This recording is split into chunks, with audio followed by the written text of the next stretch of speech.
প্রথমে তারা তোমাকে নিয়ে হাসাহাসি করবে, তারপর তোমার থেকে দূরত্ব বজায় করবে, তারপর তোমার পেছনে বদনাম করবে, কিন্তু সবার শেষে তারাই বলবে আমি তো প্রথম থেকেই জানতাম ও জীবনে বড় কিছু করবেই।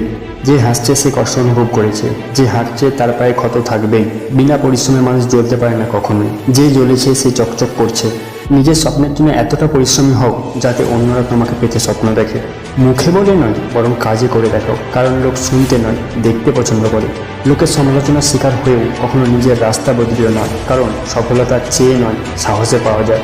কেউ যদি না সাথ দেয় তাহলেও অসহায় হও না, কারণ এই পৃথিবীতে হিম্মত রাখে কোনো কিছুই অসম্ভব নয়। আরে কেটে যাবে এই খারাপ পরিস্থিতিও, ধৈর্য তো ধরো। যখন খুশি থাকে না বেশি দিন, তাহলে দুঃখ থাকবে কিভাবে? জীবনে সেই স্থান পর্যন্ত পৌঁছাও যেখানে লোক তোমাকে ব্লক নয় সার্চ করবে।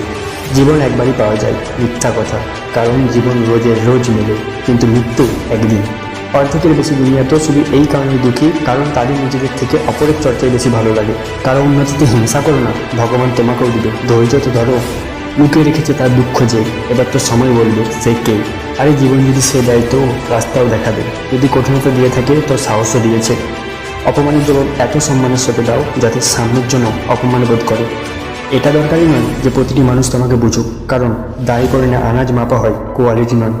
সৃষ্টির নিয়ম এটাই, আগের সিঁড়িতে যেতে গেলে পেছনের সিঁড়িকে ছাড়তে হবে, কিন্তু বেশিরভাগ লোক আগের সিঁড়িতে যেতে তো চায়, পেছনের সিঁড়িকে ছাড়তে চায় না।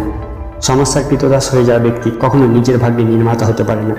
সফল অন্য কেউ নয়, বরং সেই লুজার যে বারবার মুখ থুবড়ে খাওয়ার পরেও উঠে দাঁড়িয়েছে। কখনো হার না মানার কারণই একদিন তোমার জেতার কারণ হয়ে যাবে।